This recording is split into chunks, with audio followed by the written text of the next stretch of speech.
Mechanism of breathing को समझते हैं। इसमें दो प्रोसेस होते हैं, इनहेलेशन और एक्सहेलेशन।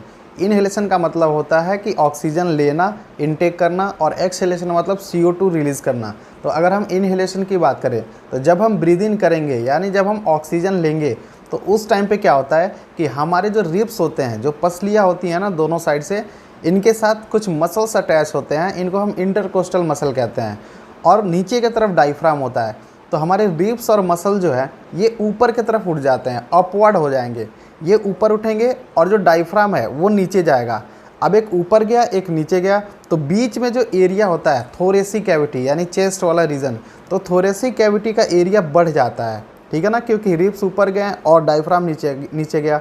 तो अब जब थोरेसिक कैविटी का एरिया बढ़ जाएगा तो थोरेसिक कैविटी में ही लंग्स होता है। अब आराम से ऑक्सीजन लंग्स में चला जाएगा और वहाँ पे एल्वियोलाई के अंदर जाएगा और एल्वियोलाई के पास से ब्लड वेसल्स गुजरते हैं।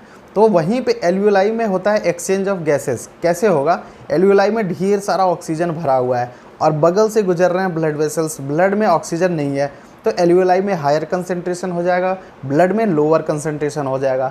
अब एल्वियोलाई से जो ऑक्सीजन है वो डिफ्यूजन के थ्रू आ जाएगा ब्लड में, और फिर ब्लड इस ऑक्सीजन को बॉडी के हर सेल में पहुंचा देगा।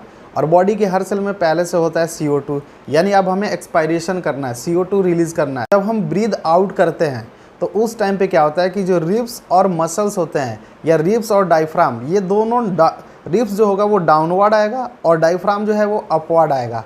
अब क्या होगा? रिब्स ऊपर से नीचे आया और ये जो है डायफ्राम ये ऊपर आया। अब जो वॉल्यूम है थोरेसिक कैविटी का वो डिक्रीज़ कर जाएगा, कम हो जाएगा।